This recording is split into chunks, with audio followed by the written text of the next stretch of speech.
ಇವತ್ತು ಡಿಸೆಂಬರ್ 20, 2013 ಮುಂಬೈ, ಮಹಾರಾಷ್ಟ್ರ.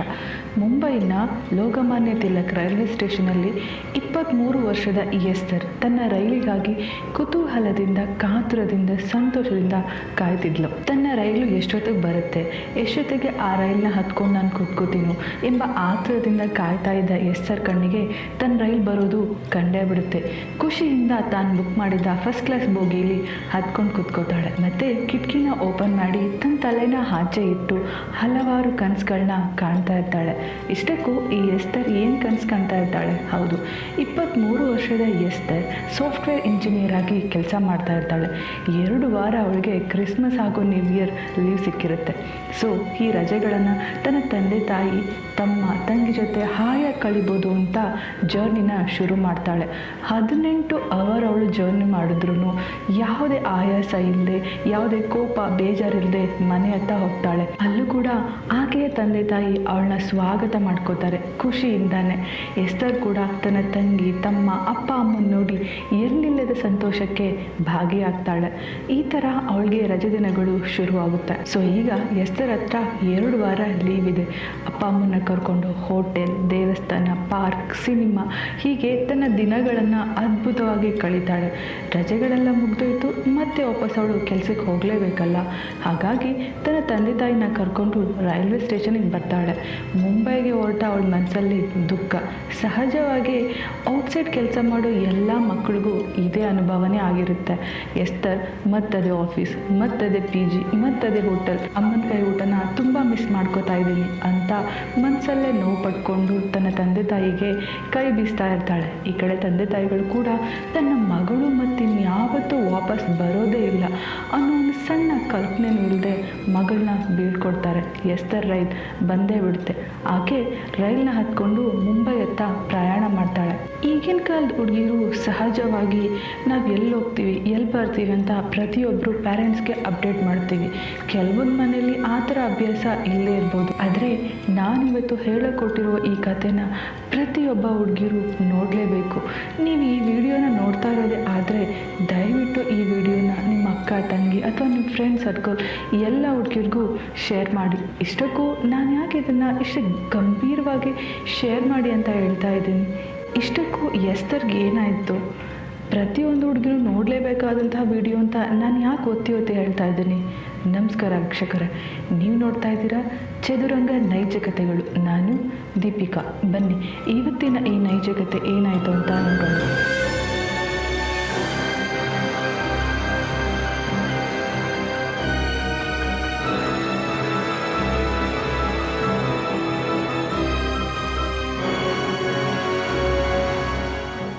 ಮತ್ತೆ ಎಸ್ತರ್ ತಂದೆ ಬೆಳಗ್ಗೆ ಎಸ್ತರ್ಗೆ ಕಾಲ್ ಮಾಡ್ತಾರೆ. But Esther number switch off ಆಗಿರುತ್ತೆ.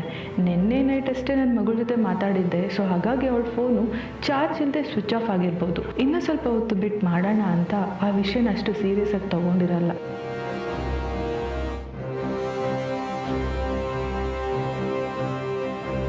ಮತ್ತೆ ಮಧ್ಯಾಹ್ನ ಎಸ್ತರ್ ತಂದೆ ಎಸ್ತರ್ಗೆ ಕಾಲ್ ಮಾಡ್ತಾರೆ.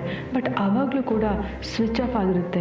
ಎಸ್ತರ್ ಫೋನ್ ಸ್ವಿಚ್ ಆಫ್ ಆಗಿರೋದನ್ನ ಗಮನಿಸಿದ ಎಸ್ತರ್ ತಂದೆಗೆ ಸ್ವಲ್ಪ ಗಾಬರಿ ಆಗುತ್ತೆ. ಇಷ್ಟೊತ್ತು ನನ್ನ ಮಗಳು ಫೋನ್ ಆಫ್ ಮಾಡ್ಕೊಂಡಿರಲ್ಲ. ಸರಿ, ಅವಳಿದ್ದ ಹಾಸ್ಟೆಲ್ಗೆ ಕಾಲ್ ಮಾಡೋಣ ಅಂತ ಅವಳು ಉಳ್ಕೊಂಡಿದ್ದಂತಹ ಲೇಡೀಸ್ ಹಾಸ್ಟೆಲ್ಗೆ ಕಾಲ್ ಮಾಡ್ತಾರೆ. ಆ ಕಡೆಯಿಂದ ಲೇಡೀಸ್ ಇನ್ಚಾರ್ಜ್ ಕಾಲ್ ರಿಸೀವ್ ಮಾಡಿ ಯಾರು ಅಂತ ಕೇಳ್ತಾರೆ. ಅದಕ್ಕೆ ನಾನು ಎಸ್ತರ್ ತಂದೆ ಮಾತಾಡ್ತಿದ್ದೀನಿ, ಎಸ್ತರ್ ಇದ್ರೆ ಫೋನ್ ಕೊಡ್ತೀರಾ? ಅವಳು ನಿನ್ನೆ ಅಷ್ಟೇ ಬಂದಳು, ಮೇ ಬಿ ರೂಮಲ್ಲಿ ಅವಳು ಮಲಗಿರ್ಬೋದು, ದಯವಿಟ್ಟು ಎಬ್ಸಿ ಅವಳಿಗೆ ನಾನು ಕಾಲ್ ಮಾಡಿದ್ದೀನಿ ಅಂತ ಹೇಳಿ ಅಂತಾರೆ. ಅದಕ್ಕೆ ಆ ಲೇಡಿ ಇನ್ಚಾರ್ಜ್, ಸರ್ ಎಸ್ತರ್ ಇಲ್ಲಿಗೆ ಬರಲೇ ಇಲ್ಲ ಸರ್ ಅಂತ ಹೇಳ್ತಾಳೆ. ಅದನ್ನು ಕೇಳಿದ ಎಸ್ತರ್ ತಂದೆಗೆ ಶಾಕ್ ಆಗುತ್ತೆ. ಏನು ಹೇಳ್ತಾ ಇದ್ದೀರಾ ಮೇಡಮ್? ನಿನ್ನೆ ನನ್ನ ಮಗಳು ಬೇಗನೆ ಹೊರಟಿದ್ದಾಳೆ, ಇಷ್ಟೊತ್ತಾದರೂ ಅವಳು ಹಾಸ್ಟೆಲ್ಗೆ ಬಂದಿಲ್ವಾ? ಏನಾದರೂ ಆಗಿರಬಹುದಾ ಅಂತ ಕ್ವೆಶನ್ ಕೇಳ್ತಾರೆ. ಅದಕ್ಕೆ ಲೇಡಿ ಇನ್ಚಾರ್ಜ್, ಗಾಬರಿ ಆಗಬೇಡಿ ಸರ್, ಎಸ್ತರ್ ಬರೋದು ಲೇಟ್ ಆಗಿರೋದ್ರಿಂದ ಹಾಸ್ಟೆಲಿಗೆ ಬರದೆ ಮೇ ಬಿ ಆಫೀಸಿಗೆ ಹೋಗಿರ್ಬೋದು, ನಾನು ಒಂದ್ಸರಿ ಆಫೀಸಿಗೆ ಕಾಲ್ ಮಾಡಿ ವಿಚಾರಿಸ್ತೀನಿ ಅಂತ ಹೇಳ್ತಾರೆ. ಆ ಲೇಡಿ ಇನ್ಚಾರ್ಜ್ ತಕ್ಷಣ ಎಸ್ತರ್ ಕೆಲಸ ಮಾಡ್ತಿದ್ದಂತಹ ಸಾಫ್ಟ್ವೇರ್ ಕಂಪ್ನಿಗೆ ಕಾಲ್ ಮಾಡ್ತಾರೆ. ಬಟ್ ಅಲ್ಲಿ ಕೂಡ ಎಸ್ತರ್ ಇವತ್ತು ಅಟೆಂಡೆನ್ಸ್ ಆಗೇ ಇಲ್ಲ, ಅವರಿವತ್ತು ಆಫೀಸಿಗೆ ಬಂದಿಲ್ಲ ಅಂತ ಹೇಳ್ತಾರೆ. ತಕ್ಷಣ ಎಸ್ತರ್ ತಂದೆಗೆ ಕಾಲ್ ಮಾಡಿದ ಲೇಡಿ ಇನ್ಚಾರ್ಜ್, ಸರ್ ನಿಮ್ಮ ಮಗಳು ಆಫೀಸಿಗೆ ಬಂದೇ ಇಲ್ವಂತೆ, ಮೇ ಬಿ ದಾರಿ ಮಾರ್ಗದಲ್ಲೇ ಎಲ್ಲಾದರೂ ಅವ್ರ ಫ್ರೆಂಡ್ ಮನೆಗೋ ಇಲ್ಲ ನಿಮ್ಮ ರಿಲೇಷನ್ ಮನೆಗೋ ಹೋಗಿರ್ಬೋದಾ, ದಯವಿಟ್ಟು ಕಾಲ್ ಮಾಡಿ ಅಂತ ಹೇಳ್ತಾರೆ. ಆ ಲೇಡಿ ಇನ್ಚಾರ್ಜ್ ಮಾತು ಕೇಳಿದ ಎಸ್ತರ್ ತಂದೆಗೆ ಒಂದು ಕ್ಷಣ ಗಾಬರಿ ಆಗುತ್ತೆ. ನಿಂತ ನೆಲವೇ ಕುಸ್ತೋ ಥರ ಅನುಭವ ಆಗುತ್ತೆ. ನನ್ನ ಮಗಳನ್ನ ನಾನೇ ಕಳಿಸಿದ್ದೀನಿ, ಅವಳು ನನಗೆ ಹೇಳ್ದೆ ಎಲ್ಲೂ ಹೋಗಲ್ಲ, ಆದರೆ ಈ ಥರ ಯಾಕೆ ಆಗ್ತಾ ಇದೆ ಅಂತ ತಕ್ಷಣ ಎಸ್ತರ್ ಫ್ರೆಂಡ್ಸ್ ಹಾಗೂ ಎಲ್ಲ ಫ್ಯಾಮಿಲಿ ಮೆಂಬರ್ಸ್ಗೂ ಕಾಲ್ ಮಾಡಿ ನೋಡ್ತಾರೆ. ಬಟ್ ಅಲ್ಲಿ ಎಸ್ತರ್ ಎಲ್ಲಿಗೂ ಹೋಗೇ ಇರಲ್ಲ. ಇಷ್ಟಕ್ಕೂ ಎಸ್ತರ್ ಆ ಥರ ಯಾರಿಗೂ ಕಾಲ್ ಮಾಡಿಕೊಂಡು ಯಾರ ಮನೆಗೂ ಹೋಗೋಳೆ ಅಲ್ಲ. ಆದರೆ ಇವತ್ತು ಎಸ್ತರ್ ಆಫೀಸ್ಗೂ ಹೋಗದೆ ಹಾಸ್ಟೆಲ್ಗೂ ಹೋಗದೆ ಎಲ್ಲಿ ಹೋಗಿದ್ಲು, ದಾರಿ ಮಧ್ಯದಲ್ಲಿ ಅವಳಿಗೇನಾದರೂ ಸಮಸ್ಯೆ ಆಗಿರಬಹುದಾ? ಗಾಬರಿಗೊಂಡ ಎಸ್ತರ್ ತಂದೆ ತನ್ನ ಪ್ರತಿಯೊಂದು ರಿಲೇಷನ್ ಮನೆಗೂ ಕಾಲ್ ಮಾಡ್ತಾರೆ. ಎಲ್ಲರೂ ಹೇಳಿದ್ದು ಒಂದೇ ಮಾತು, ಎಸ್ತರ್ ಇಲ್ಲಿಗೆ ಬರಲಿಲ್ಲ ಅಂತ. ತಕ್ಷಣ ಲೇಡಿ ಇನ್ಚಾರ್ಜ್ಗೆ ಕಾಲ್ ಮಾಡಿದ ಎಸ್ತರ್ ತಂದೆ, ಮೇಡಮ್ ಆಕೆ ಎಲ್ಲಿಗೂ ಹೋಗಿಲ್ವಂತೆ, ಆಕೆನ ಯಾರೂ ನೋಡಲೇ ಇಲ್ವಂತೆ ಅಂತ ಹೇಳ್ತಾರೆ. ಅದಕ್ಕೆ ಲೇಡಿ ಇನ್ಚಾರ್ಜ್, ವಿಷಯ ತುಂಬ ಸೂಕ್ಷ್ಮವಾಗಿದೆ ಸರ್, ತಕ್ಷಣ ನೀವು ಮುಂಬೈಗೆ ಹೊರಟು ಬನ್ನಿ, ನಾವು ಪೊಲೀಸ್ ಕಂಪ್ಲೇಂಟ್ ಕೊಡೋಣ, ಇಲ್ಲಾಂದರೆ ಸಮಸ್ಯೆ ಜಾಸ್ತಿನೇ ಆಗುತ್ತೆ ಅಂತ ಹೇಳ್ತಾರೆ. ಇತ್ತ ಎಸ್ತರ್ ತಂದೆ ತುಂಬ ದುಃಖದಿಂದ ಎಸ್ತರ್ ತಾಯಿಗೆ ಈ ವಿಷಯವನ್ನು ಹೇಳ್ತಾರೆ. ಮಗಳು ಕಾಣ್ತಾ ಇಲ್ಲ ಎಂಬ ವಿಷಯವನ್ನು ಜೀರ್ಣ ಮಾಡ್ಕೊಳ್ದೇ ಇರೋ ಎಸ್ತರ್ ತಾಯಿ ಕುಗ್ಗೋಗಿ ಅಲ್ಲೇ ಅಳೋಕೆ ಶುರು ಮಾಡ್ತಾರೆ. ಸಮಾಧಾನ ಮಾಡಿ ಎಸ್ತರ್ ತಂದೆ ಎಸ್ತರ್ ತಾಯಿಯೂ ಇಬ್ಬರು ಕೂಡ ಮುಂಬೈಗೆ ತಕ್ಷಣ ಹೊರಟು ಬರ್ತಾರೆ.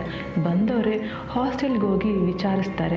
ಎಸ್ತರ್ ಸುಳಿವು ಅಲ್ಲಿಲ್ಲ ಅಂತ ಗೊತ್ತಾದ ಮೇಲೆ ಆ ಲೇಡಿ ಇನ್ಚಾರ್ಜ್ ಮತ್ತು ಎಸ್ತರ್ ತಂದೆ ತಾಯಿ ಇಬ್ಬರೂ ಪೊಲೀಸ್ ಸ್ಟೇಷನ್ಗೆ ಹೋಗಿ ಕಂಪ್ಲೇಂಟ್ ಮಾಡ್ತಾರೆ. ಆದರೆ ಪೊಲೀಸವರು ಸಹಜವಾಗಿ ಇದನ್ನು ನೆಗ್ಲೆಕ್ಟ್ ಮಾಡ್ತಾರೆ. ಸರ್, ನಿಮ್ಮ ಮಗಳಿಗೆ ಯಾವುದಾದ್ರೂ ಲವ್ ಅಫೇರ್ ಇರ್ಬೋದಾ, ಅಥವಾ ನಿಮ್ಮ ಮಗಳ ಮದುವೆನ ಫೋರ್ಸಬಲಿ ನೀವು ಮಾಡಿಕೊಟ್ಟಿದ್ರ, ಹಾಗಾಗಿ ಅವಳು ಮನೆ ಬಿಟ್ಟು ಹೋಗಿರ್ಬೋದು, ವಿಚಾರಿಸಿ ಅಂತ ಹೇಳ್ತಾರೆ. ಅದಕ್ಕೆ ಎಸ್ತರ್ ತಂದೆ, ಸಾರಿ ಸರ್, ನನ್ನ ಮಗಳಿಗೆ ಆ ಥರ ಲವರ್ಸ್ ಆಗಲಿ ಅಥವಾ ನನ್ನ ಮಗಳನ್ನ ನಾನು ಮದುವೆ ಮಾಡಬೇಕು ಅನ್ನೋ ಇಂಟೆನ್ಷನ್ ಇಬ್ಬರಿಗೂ ಇರಲಿಲ್ಲ, ದಯವಿಟ್ಟು ಈ ಕೇಸ್ನ ಗಂಭೀರವಾಗಿ ತಗೊಂಡು ನನ್ನ ಮಗಳನ್ನ ಹುಡ್ಕೊಡಿ ಅಂತ ಪರಿಪರಿಯಾಗಿ ಬೇಡ್ಕೋತಾರೆ. ಕೇಸ್ ರಿಜಿಸ್ಟರ್ ಮಾಡ್ಕೊಂಡಿದ್ದ ಪೊಲೀಸರು ಅಷ್ಟೇನು ಗಂಭೀರವಾಗಿ ಅದನ್ನು ಪರಿಗಣಿಸಿರಲ್ಲ. ಕಂಪ್ಲೇಂಟ್ ಕೊಟ್ಟು 2 ದಿನ ಆದರೂ ಎಸ್ತರ್ ಬಗ್ಗೆ ಯಾವುದೇ ಸುಳಿವು ಇರಲ್ಲ, ಯಾಕಂದರೆ ವಿಚಾರಣೆಗೆ ಪೊಲೀಸರು ಅಲ್ಲಿ ಇಳಿದೇ ಇರಲಿಲ್ಲ. ಇದಕ್ಕೆ ಕೋಪಗೊಂಡ ಎಸ್ತರ್ ತಂದೆ ಎಸ್ತರ್ ಕೆಲಸ ಮಾಡ್ತಿದ್ದಂತಹ ಮ್ಯಾನೇಜ್ಮೆಂಟ್ ಹಾಗೂ ಎಸ್ತರ್ ಉಳ್ಕೊಂಡಿದ್ದಂಥ ಹಾಸ್ಟೆಲ್ ಮ್ಯಾನೇಜ್ಮೆಂಟ್ ಸಹಾಯ ತಗೊಂಡು ಹೈಯರ್ ಕಮಿಷನರ್ ಆಫೀಸ್ಗೆ ಕಂಪ್ಲೇಂಟ್ ಮಾಡ್ತಾರೆ. ಸೊ ಕಮಿಷನರ್ ಆರ್ಡರ್ ಬಂದಮೇಲೆ ಪೊಲೀಸವರು ಕಣಕ್ಕೆ ಇಳಿಲೇಬೇಕಲ್ವ, ಇಲ್ಲಿಂದನೇ ಶುರುವಾಗುತ್ತೆ ಎಸ್ತರ್ನ ಹುಡುಕಾಟ.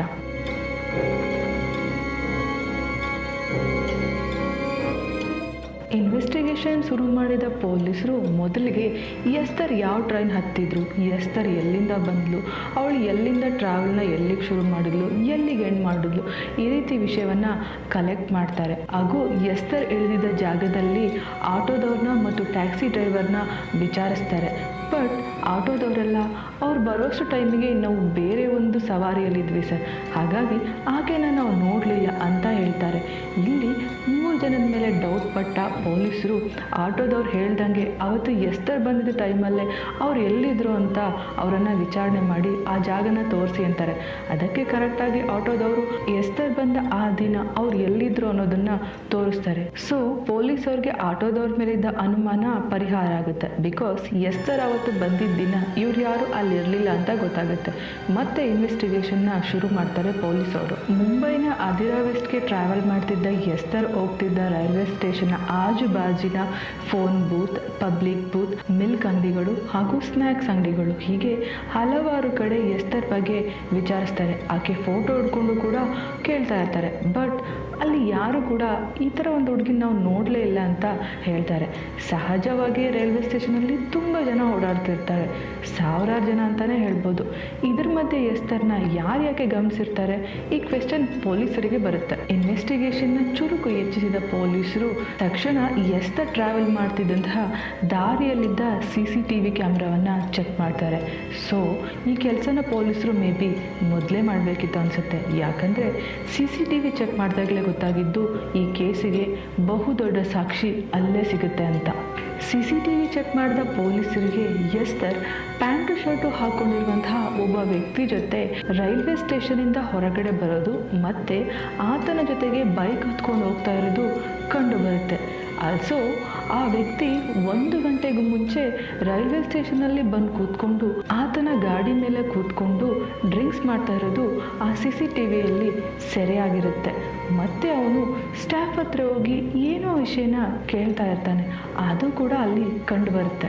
ಈಗ ಪೊಲೀಸರು CCTVಯಲ್ಲಿ ನೋಡಿದ ಫುಟೇಜನ್ನು ಇಟ್ಕೊಂಡು ರೈಲ್ವೆ ಸ್ಟೇಷನ್ ಸ್ಟಾಫ್ ಹತ್ರ ಹೋಗಿ ವಿಚಾರಿಸ್ತಾರೆ, ಈತ ಇಲ್ಲಿ ಯಾಕೆ ಬಂದಿದ್ದ, ಅವನ ಜೊತೆ ಏನು ಮಾತಾಡಿದ್ದ ಅಂತ ಕೇಳ್ತಾರೆ. ಅದಕ್ಕೆ ಸರ್, ಈ ವ್ಯಕ್ತಿ ಬಂದು ರೈಲ್ ಯಾವಾಗ ಬರುತ್ತೆ, ಕರೆಕ್ಟ್ ಟೈಮ್ಗೆ ಬರುತ್ತಾ, ಕನ್ಫರ್ಮಾ, ಮಿಸ್ ಆಗಲ್ವಾ ಅಂತ ಕ್ವೆಶನ್ ಕೇಳಿದೆ ಸರ್. ಅದಕ್ಕೆ ನಾವು ಸಹಜವಾಗಿ ಯಾವುದೋ ಪ್ಯಾಸೆಂಜರ್ ಇರ್ಬೋದು ಅಂತ ಆನ್ಸರ್ ಮಾಡಿದ್ವಿ ಅಂತ ಹೇಳ್ತಾರೆ. ಮುಂದೆ ಪೊಲೀಸರು ಆ ದಾರಿಯಲ್ಲಿದ್ದಂತಹ ಎಲ್ಲ CCTV ಕ್ಯಾಮ್ರಾವನ್ನು ಚೆಕ್ ಮಾಡ್ತಾರೆ. ಆತ ಎಸ್ತರ್ನ ಬೈಕಲ್ಲಿ ಕೂರಿಸ್ಕೊಂಡು ಎಲ್ಲೋ ಕರ್ಕೊಂಡು ಹೋಗಿರೋದು ಕಂಡು ಬರುತ್ತೆ. ಇತ್ತ ಪೊಲೀಸರು ಎಸ್ತರ್ ತಂದೆ ತಾಯಿಗೆ, ನೋಡಿದ್ರೆ ಸರ್, ಮೊದಲೇ ನಾವು ಹೇಳಿರ್ಲಿಲ್ವಾ ನಿಮ್ಮ ಮಗಳಿಗೆ ಯಾರೋ ಲವರ್ ಇದ್ದಾರೆ ಅಂತ, ನೋಡಿ ಅವಳು ಆತನ ಜೊತೆನೇ ಗಾಡಿ ಎತ್ಕೊಂಡು ಹೋಗ್ತಾ ಇದ್ದಾಳೆ ಅಂತ ಹೇಳ್ತಾರೆ. ಇದನ್ನು ಕೇಳಿದ ಎಸ್ತರ್ ತಂದೆಗೆ, ಚಾನ್ಸೇ ಇಲ್ಲ ಸರ್, ನನ್ನ ಮಗಳು ಆ ಥರ ಮಾಡಿರೋದಿಲ್ಲ, ದಯವಿಟ್ಟು ಬೇರೆ ಏನಾದರೂ ಮಾರ್ಗದಿಂದ ಇನ್ವೆಸ್ಟಿಗೇಷನ್ ಮಾಡಿ ಅಂತ ಪರಿಯಾಗಿ ಬೇಡ್ಕೋತಾರೆ. ಈ ಕಡೆ ಎಸ್ತರ್ ತಂದೆ ಮಾತನ್ನು ಕೇಳಿದ ಪೊಲೀಸರು ಮೇ ಬಿ ಈ ಥರನೂ ಆಗಿರ್ಬಹುದಲ್ವಾ ಅಂತ ಯೋಚನೆ ಮಾಡಿ ಮತ್ತೆ CCTV ಕ್ಯಾಮ್ರಾವನ್ನು ಚೆಕ್ ಮಾಡ್ತಾರೆ. ಆದರೆ ಎಸ್ತರ್ನ ಕರ್ಕೊಂಡು ಹೋಗಿದ್ದು ಮಾತ್ರ ಅಲ್ಲಿ ಸೆರೆಯಾಗಿರುತ್ತೆ ಹೊರತು ಆತ ಎಸ್ತರ್ನ ಎಲ್ಲಿ ಕರ್ಕೊಂಡು ಹೋಗಿದ್ದ ಅಂತ ಕಂಡುಹಿಡಿದು ಪೊಲೀಸವ್ರಿಗೆ ತುಂಬ ಕಷ್ಟನೇ ಆಗಿರುತ್ತೆ. ಇತ್ತ ಮಗಳು ಸುಳಿವೇ ಗೊತ್ತಿರಲ್ಲ. ಪೊಲೀಸವ್ರು ಕೂಡ ಇವತ್ತು ನಾಳೆ ಅಂತ ಹೇಳ್ತಾನೆ ಇರ್ತಾರೆ. ಎಸ್ತರ್ ತಂದೆ ತಾಯಿಗೆ ತನ್ನ ಮಗಳಿಗೆ ಏನಾಯಿತು ಅನ್ನೋ ಒಂದು ಸಣ್ಣ ಸುಳಿವು ಕೂಡ ಇಲ್ಲದೆ ನರಳಾಡ್ತಿರ್ತಾರೆ, ಒದ್ದಾಡ್ತಿರ್ತಾರೆ. ದುಃಖದಿಂದ ಊಟ ತಿಂಡಿ ನಿದ್ರೆ ಎಲ್ಲನೂ ಬಿಡ್ತಾರೆ. ಬಹುಶಃ ಪ್ರತಿಯೊಬ್ಬ ತಂದೆ ತಾಯಿಗೂ ತನ್ನ ಮಗಳನ್ನ ಅಥವಾ ಮಗನ್ನ ಕಳ್ಕೊಂಡ್ರೆ ಈ ಒಂದು ಅನುಭವ ಹಾಗೆ ಆಗುತ್ತೆ.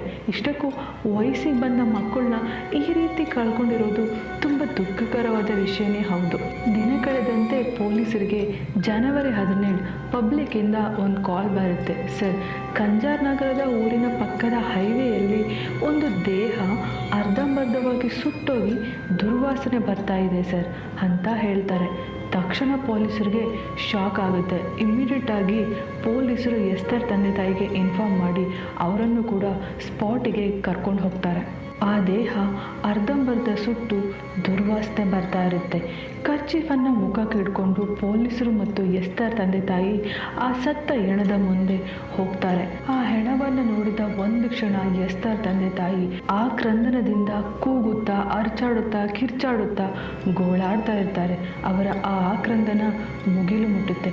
ಕಾರಣ ಅಲ್ಲಿ ಸತ್ತು ಬಿದ್ದಿದ್ದು ಎಸ್ತರೇ ಇಲ್ಲಿ ಸತ್ತೋಗಿದ್ದು ಅಂತ ಆಕೆಯ ತಂದೆ ತಾಯಿಗೆ ಹೇಗೆ ಗೊತ್ತಾಗುತ್ತೆ? ಹೌದು, ಆಕೆಯ ತಂದೆ ತಾಯಿ ಆಕೆಯ ದೇಹವನ್ನು ನೋಡಿದ ತಕ್ಷಣ ಇದು ಎಸ್ತರದೇ ಆಗಿದೆ ಸರ್ ಅಂತ ಕಿರ್ಚುತ್ತಾ ಅಳಚುತ್ತಾ ಇರ್ತಾರೆ. ಇಮ್ಮಿಡಿಯೇಟಾಗಿ ಪೊಲೀಸರು ಆ ದೇಹವನ್ನು ಪೋಸ್ಟ್ಮಾರ್ಟಮ್ಗೆ ಕಳಿಸ್ತಾರೆ. ಅಷ್ಟೇ ಅಲ್ಲದೆ ಆ ದೇಹದ ಮೇಲೆ ಕೆಲವೊಂದು ಗಾಯಗಳು ಇರುತ್ತೆ, ರಕ್ತ ಹೆಪ್ಪುಗಟ್ಟಿದ ರೀತಿಯಲ್ಲಿ ಇರುತ್ತೆ. ತಕ್ಷಣ ಪೊಲೀಸರು ಅದನ್ನೆಲ್ಲ ಗಮನಿಸ್ತಾರೆ ಮತ್ತು ಅಕ್ಕಪಕ್ಕ ಬಿದ್ದಿದ್ದಂತಹ ಉಗುರು ಮತ್ತು ಕೂದಲನ್ನು ತಗೊಂಡು DNA ಕಳಿಸ್ತಾರೆ. ಇತ್ತ ಎಸ್ತರ್ನ ತಂದೆ ತಾಯಿ ಅರಚುತ್ತಾ ಕಿರುಚುತ್ತಾ ಮಗಳನ್ನ ಕಳ್ಕೊಂಡಿದ್ದಂಥ ದುಃಖದಲ್ಲಿ ಏನು ಮಾಡಬೇಕು ಅಂತ ಗೊತ್ತಾಡದೆ ಒದ್ದಾಡ್ತಾ ಇರ್ತಾರೆ. DNA ಟೆಸ್ಟ್ಗೆ ಕಳಿಸಿದ ಎಲ್ಲ ರಿಪೋರ್ಟ್ ಇದು ಎಸ್ತರೇ ಅಂತ ಕೂಗ್ತಾ ಹೇಳ್ತಾ ಇರ್ತವೆ. ಅಷ್ಟೇ ಅಲ್ಲದೆ ಇನ್ನೊಂದು ಗಂಭೀರವಾದ ವಿಷಯವನ್ನು ಪೊಲೀಸರು ಎಸ್ತರ್ನ ತಂದೆ ತಾಯಿಗೆ ಹೇಳ್ತಾರೆ. ಅದೇನೆಂದರೆ ಎಸ್ತರ್ನ ಯಾರು ರೇಪ್ ಮಾಡಿ ಕೊಲೆ ಮಾಡಿದ್ದಾರೆ ಅಂತ. ಸಾಯುವುದಕ್ಕೂ ಮುಂಚೆ ಎಸ್ತರ್ಗೆ ಚಿತ್ರಹಿಂಸೆ ಕೊಟ್ಟು ಆಕೆ ದೇಹವನ್ನೆಲ್ಲ ಕಚ್ಚಿ ಬಲಾತ್ಕಾರವಾಗಿ ಕೊಲೆ ಮಾಡಿತ್ತು ಅಂತ ಗೊತ್ತಾಗುತ್ತೆ.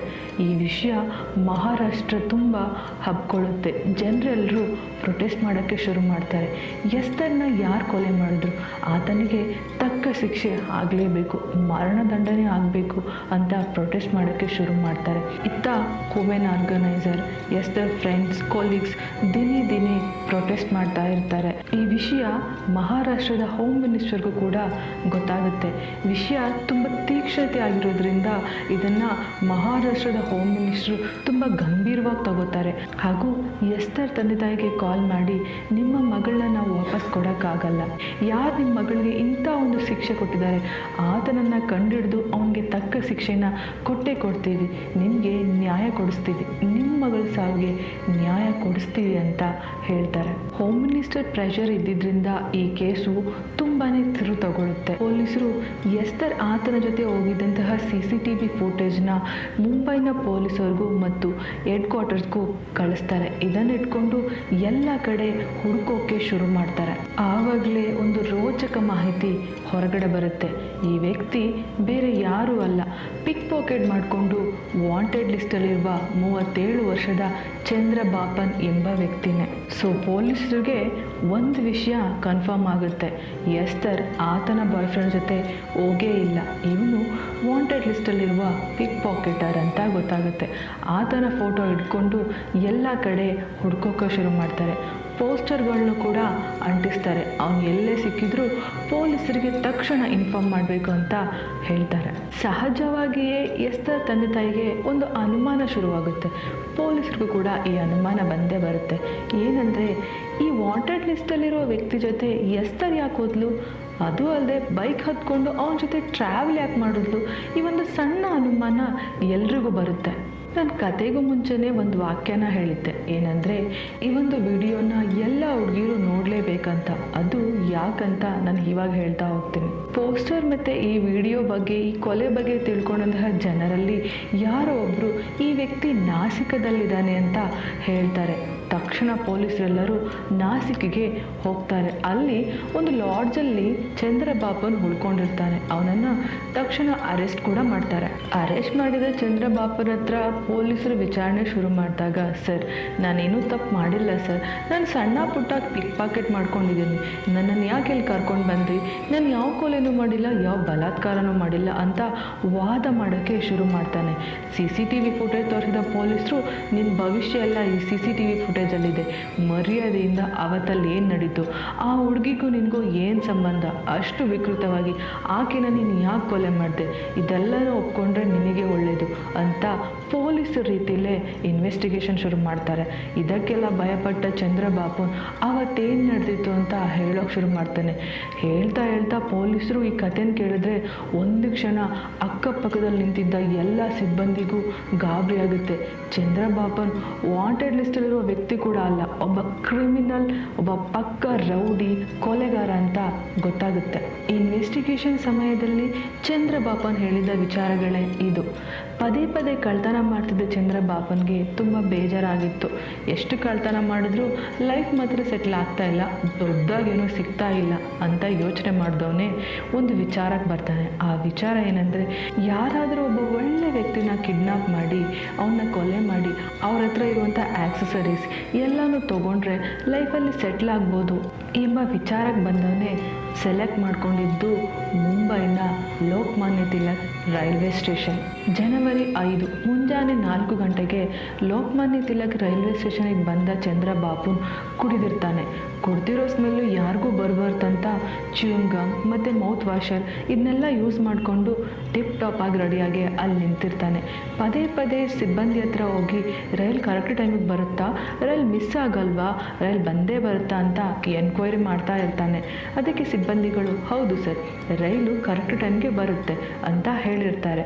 ಸೊ ರೈಲ್ ಕೂಡ ಅವನು ನೆನೆಸ್ಕೊಂಡಿದ್ದ ಹಾಗೆ ಬಂದು ಪ್ಲ್ಯಾಟ್ಫಾರ್ಮ್ಗೆ ಬರುತ್ತೆ. ಬೆಳಗ್ಗೆ ಸರಿಸುಮಾರು 4:45 ಬಂದ ರೈಲ್ ಮೇಲೆ ಅವನ ಗಮನ ಹೋಗಿರುತ್ತೆ.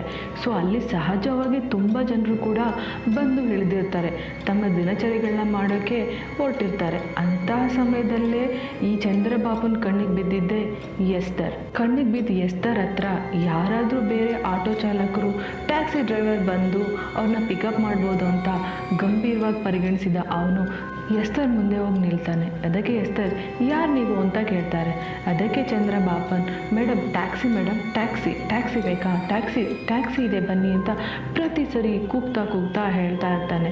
ಸೊ ಎಸ್ತರ್ಗೆ ಸಹಜವಾಗಿ ತನ್ನ ತಂದೆಯನ್ನು ಮೀಟ್ ಮಾಡಿದ ಮೇಲೆ ರೈಲ್ವೆ ಸ್ಟೇಷನಿಗೆ ಬಂದು ಟ್ಯಾಕ್ಸಿಯಲ್ಲಿ ಹತ್ಕೊಂಡು ಹೋಗಿರೋದು ಅಭ್ಯಾಸ ಆಗಿರುತ್ತೆ. ಹಾಗಾಗಿ ಎಸ್ತರ್ ಇವನು ಟ್ಯಾಕ್ಸಿಯವನೇ ಇರ್ಬೋದಾ ಅಂತ ಅಂದ್ಕೊಂಡು ತನ್ನಲ್ಲಿದ್ದ ಟ್ರಾಲಿ ಬ್ಯಾಗ್ನ ಆತನ ಕೈಗೆ ಕೊಟ್ಟು ಆತನ ಹಿಂದೆ ನಡೆಯೋಕ್ಕೆ ಶುರು ಮಾಡ್ತಾಳೆ. ಸೊ ಇದೇ CCTV ಫುಟೇಜ್ನೇ ಪೊಲೀಸರು ಅಂದು ವಿಚಾರಣೆ ಟೈಮಲ್ಲಿ ನೋಡಿದ್ದು. ಅವನ ಜೊತೆ ಹೊರಗಡೆ ಬಂದ ಎಸ್ತರ್ಗೆ ಟ್ಯಾಕ್ಸಿಯಲ್ಲೂ ಕಣ್ಣಿಗೆ ಬೀಳೋದೇ ಇಲ್ಲ. ಬದಲಾಗಿ ಅವನು ತಂದಿದ್ದಂತಹ ಬೈಕು ಅವಳ ಕಣ್ಮುಂದೆ ಇರುತ್ತೆ. ಅದಕ್ಕೆ ಎಸ್ತರ್, ಏನಿದು ಟ್ಯಾಕ್ಸಿ ಇಲ್ವಾ ಬೈಕಾ ಅಂತ ಕೇಳ್ತಾರೆ. ಸೊ ಇಲ್ಲಿಂದನೇ ಚಂದ್ರಬಾಬುನ್ ತನ್ನ ಡ್ರಾಮಾನ ಶುರು ಮಾಡ್ತಾನೆ. ಅದೇನೆಂದರೆ, ಮೇಡಮ್ ನಾನು ತುಂಬ ಬಡವ ಮೇಡಮ್, ನನಗೆ ಕಾರ್ ತೊಗೊಳ್ಳೋಷ್ಟು ದುಡ್ಡು ಇಲ್ಲ, ಬೈಕ್ ತೊಗೊಂಡಿದ್ದೀನಿ, ಅದು ಲೋನಲ್ಲಿ ಹಾಕ್ಕೊಂಡಿದ್ದೀನಿ ಮೇಡಮ್, ದಯವಿಟ್ಟು ನನಗೆ ಸಹಾಯ ಮಾಡಿ.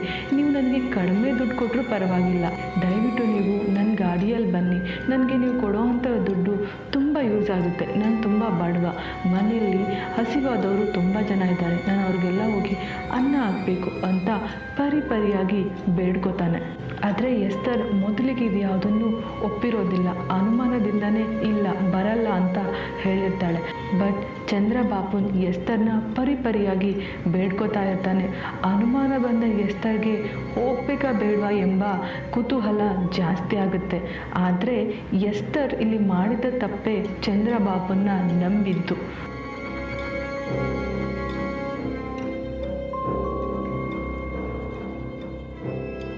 ಪರವಾಗಿಲ್ಲ ಬನ್ನಿ, ಅದಿರಾ ವೆಸ್ಟ್ಗೆ ಎಷ್ಟು ತಗೋತೀರಾ ಅಂತ ಕೇಳ್ತಾನೆ. ಅದಕ್ಕೆ ಎಸ್ತರ್ಗೆ, ಮೇಡಮ್ 300 ರೂಪಾಯಿ ಕೊಡಿ ಸಾಕು ಅಂತ ಹೇಳ್ತಾನೆ. ಅಲ್ಲೂ ಕೂಡ ಎಸ್ತರ್ಗೆ ಹೋಗಬೇಕಾ ಬೇಡವಾ ಎಂಬ ಅನುಮಾನ ಇರುತ್ತೆ. ಅದಕ್ಕೆ ಚಂದ್ರಬಾಬುನ್, ಮೇಡಮ್ ನಿಮಗೆ ನನ್ನ ಮೇಲೆ ಡೌಟ್ ಇದ್ದರೆ ನನ್ನ ಫೋನ್ ನಂಬರ್ ಕೊಡ್ತೀನಿ, ನನ್ನ ಗಾಡಿ ನಂಬರ್ ಕೂಡ ಕೊಡ್ತೀನಿ, ನೀವು ಇದನ್ನು ಇಟ್ಕೋಬೋದು ಅಂತ ಹೇಳ್ತಾನೆ. ನನ್ನ ನಂಬಿ ಮೇಡಮ್, ನೀವು ನನ್ನನ್ನು ನಂಬಿ ನನ್ನ ಜೊತೆ ಬರಬಹುದು ಅಂತ ಹೇಳ್ತಾರೆ. ಇದಕ್ಕೆ ಎಸ್ತರ್ ಚಂದ್ರಬಾಬುನ್ ಫೋನ್ ನಂಬರ್ ಹಾಗೂ ಗಾಡಿ ನಂಬರ್ನ ತಗೊಂಡು ಅವನ ಗಾಡಿಯಲ್ಲೂ ಕೂತ್ಕೊಂಡು ಟ್ರಾವೆಲ್ ಮಾಡೋಕ್ಕೆ ಮುಂದಾಗ್ತಾಳೆ. ಇದೇ ಎಸ್ತರ್ ಮಾಡಿದ್ದ ಮೊದಲನೇ ತಪ್ಪು. ಇಬ್ಬರು ಕೂಡ ಬೈಕ್ ಹೊತ್ಕೊಂಡು ಹೊರಡೋಕ್ಕೆ ಶುರು ಮಾಡ್ತಾರೆ. ಆದರೆ ಚಂದ್ರಬಾಬುನ್ ಎಸ್ತರ್ನ ಬೇರೆ ರೂಟಿಂದ ಕರ್ಕೊಂಡೋಗೋದು ಎಸ್ತರ್ಗೆ ಅನುಮಾನ ಬರುತ್ತೆ. ನೀವು ಯಾಕೆ ಈ ರೂಟಿಂದ ಬರ್ತಾ ಇದ್ದೀರಾ ಅಂತ ಕೇಳ್ತಾಳೆ. ಅದಕ್ಕೆ ಚಂದ್ರಬಾಬುನ್, ಮೇಡಮ್ ಈ ಕಡೆಯಿಂದ ಹೋದರೆ ತುಂಬ ಹತ್ತಿರ ಆಗುತ್ತೆ, ನಾನು ನಿಮ್ಮನ್ನು ಶಾರ್ಟ್ಕಟ್ಟಲ್ಲಿ ಕರ್ಕೊಂಡು ಹೋಗ್ತೀನಿ ಅಂತ 10 ಕಿಲೋಮೀಟರ್ ಅವರಿಬ್ಬರು ಟ್ರಾವೆಲ್ ಮಾಡಿಕೊಂಡು ಬರ್ತಾರೆ. ದಾರಿ ಮಧ್ಯದಲ್ಲೇ ಬೈಕ್ ಆಫ್ ಆಯಿತು ಅಂತ ಸುಳ್ಳು ಹೇಳಿದ ಚಂದ್ರಬಾಬುನ್ ಎಸ್ತರ್ನ ಕೆಳಗಡೆ ಇಳಿಸ್ತಾನೆ. ಎಸ್ತರ್ ಏನಾಯಿತು ಅಂತ ಕೇಳ್ತಾಳೆ. ಮೇಡಮ್ ಗಾಡಿಗೇನು ಸ್ವಲ್ಪ ಪ್ರಾಬ್ಲಮ್ ಆಗಿದೆ, ಇದು 5 ನಿಮಿಷದಲ್ಲಿ ನಾನು ರೆಡಿ ಮಾಡಿಬಿಡ್ತೀನಿ ಅಂತ ಹೇಳ್ತಾನೆ. ಅದನ್ನು ನಂಬಿದ ಎಸ್ತರ್ ಗಾಡಿ ರಿಪೇರಿ ಆಗೋ ತನಕ ಅಲ್ಲೇ ನಿಂತ್ಕೊಂಡು ಪ್ರಕೃತಿ ಸೌಂದರ್ಯವನ್ನು ಸವಿತಾ ಇರ್ತಾಳೆ. ಪಾಪ ಎಸ್ತರ್ಗೆ ಮುಂದೆ ಏನಾಗುತ್ತೆ ಅನ್ನೋ ಸಣ್ಣ ಕಲ್ಪನೆ ಕೂಡ ಇರೋದಿಲ್ಲ. ಹೀಗೆ ಆಕೆಯ ಮುಂದೆ ಹಲವಾರು ಗಾಡಿಗಳು ಕೂಡ ಪಾಸ್ ಆಗುತ್ತೆ. ಬಟ್ ಅವಳು ಅದರಲ್ಲಿ ಮೇ ಬಿ ಹೋಗಬೇಕಿತ್ತು ಅನಿಸುತ್ತೆ.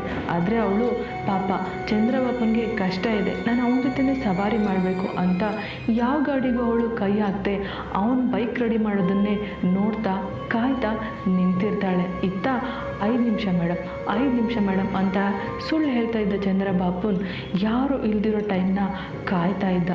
ಯಾವುದಾದ್ರೂ ವೆಹಿಕಲ್ ಮುಂದೆ ಪಾಸ್ ಆದರೆ ಸಾಕು, ಇವಳನ್ನು ಎಳ್ಕೊಂಡು ಪಕ್ಕದಲ್ಲಿರೋ ಪೊದೆಗೆ ಹೋಗಬೇಕು ಅಂತ ಪ್ಲ್ಯಾನ್ ಮಾಡ್ತಾ ಇರ್ತಾನೆ. ಸಮಯ ಕಳೆದಂತೆ ಹೊತ್ತು ಕೂಡ ಮುಳುಗೋಗುತ್ತೆ, ಕತ್ಲೆ ಆವರಿಸಿರುತ್ತೆ. ಮತ್ತೆ ಆ ಕಡೆ ಯಾವುದೇ ವಾಹನಗಳು ಬರೋದನ್ನು ಅಬ್ಸರ್ವ್ ಮಾಡಿದ ತಕ್ಷಣ ಆ ಕಡೆ ತಿರ್ಕೊಂಡು ಏನನ್ನೋ ಗಮನಿಸಿದ್ದ ಎಸ್ತರ್ ಹತ್ರ ಬಂದವನೇ ತನ್ನ ಬಲಗೈಯಿಂದ ಆಕೆ ಕುತ್ತಿಗೆನ ಬಿಗಿಯಾಗಿ ಹಿಡ್ಕೊಂಡು ಅವಳನ್ನ ಎಳ್ಕೊಂಡು ಪಕ್ಕದಲ್ಲಿರುವ ಪೊದೆಯಲ್ಲಿ ಕರ್ಕೊಂಡೋಗಿ ಬಿಸಾಕ್ತಾನೆ. ಏನು ನಡೀತಿದೆ ಅಂತ ಗೊತ್ತಾಗದೆ ಎಸ್ತರ್ ಕಿರ್ಚೋಕೆ ಶುರು ಮಾಡ್ತಾಳೆ. ಆದರೆ ತಕ್ಷಣ ಅವಳ ಮೇಲೆ ಕೂತ್ಕೊಂಡ ಚಂದ್ರಬಾಬುನ್ ಬಾಕ್ಸರ್ ಥರ ಅವಳ ಮುಖಕ್ಕೆ 2 ಕೈಗಳಿಂದ ಹೊಡೆಯೋಕ್ಕೆ ಶುರು ಮಾಡ್ತಾನೆ. ಆ ಹೊಡೆತದ ರಭಸದಲ್ಲಿ ರಕ್ತ ಚಿಮ್ಮಿ ಅವಳು ತಲೆ ಸುತ್ತಿ ಅಲ್ಲೇ ಬೀಳ್ತಾಳೆ. ಮತ್ತೆ ಅವಳ ದೇಹದಲ್ಲಿರುವ ಬಟ್ಟೆಗಳನ್ನೆಲ್ಲ ತೆಗಿಯೋಕ್ಕೆ ಶುರು ಮಾಡ್ತಾ ಇರ್ತಾನೆ. ಸ್ವಲ್ಪ ಎಚ್ಚರಗೊಂಡ ಎಸ್ತರ್ ಅವನಿಂದ ಬಿಡಿಸ್ಕೊಂಡು ಓಡೋಕ್ಕೆ ಶುರು ಮಾಡ್ತಾಳೆ. ಕೋಪಗೊಂಡ ಚಂದ್ರಬಾಬುನ್ ಪಕ್ಕದಲ್ಲಿದ್ದಂತಹ ಕಲ್ಗಳನ್ನ ತಗೊಂಡು ಆಕೆ ಮೇಲೆ ಹೊಡೆಯೋಕ್ಕೆ ಶುರು ಮಾಡ್ತಾನೆ. ಸರಿಯಾಗಿ ಆಕೆ ತಲೆಗೆ ಹೊಡಿತಾನೆ. ಬಿದ್ದ ರಭಸಕ್ಕೆ ಆಕೆ ಅಲ್ಲೇ ಕುಸ್ತು ಬೀಳ್ತಾಳೆ. ಮತ್ತೆ ಅವಳ ಹತ್ರ ಬಂದ ಚಂದ್ರಬಾಬುನ್ ಪಕ್ಕದಲ್ಲೇ ಇದ್ದ ಕಲ್ಲು ತಗೊಂಡು ಅವಳ ಮುಖವನ್ನು ಜಜ್ಜೋಕೆ ಶುರು ಮಾಡ್ತಾನೆ. ಅವನ ಹೊಡೆತದ ರಭಸಕ್ಕೆ ಆಕೆ ಪ್ರಾಣ ಬಿಡ್ತಾಳೆ. ಆದರೂ ಕೂಡ ಮೃಗದ ಥರ ಅವನು ಸ್ವಲ್ಪನೂ ಕರಿಕರ ಇಲ್ಲದೆ ಸತ್ತಿರೋ ಎಸ್ತರ್ ದೇಹದ ಮೇಲೆ ಬಲಾತ್ಕಾರ ಮಾಡೋಕ್ಕೆ ಶುರು ಮಾಡ್ತಾನೆ.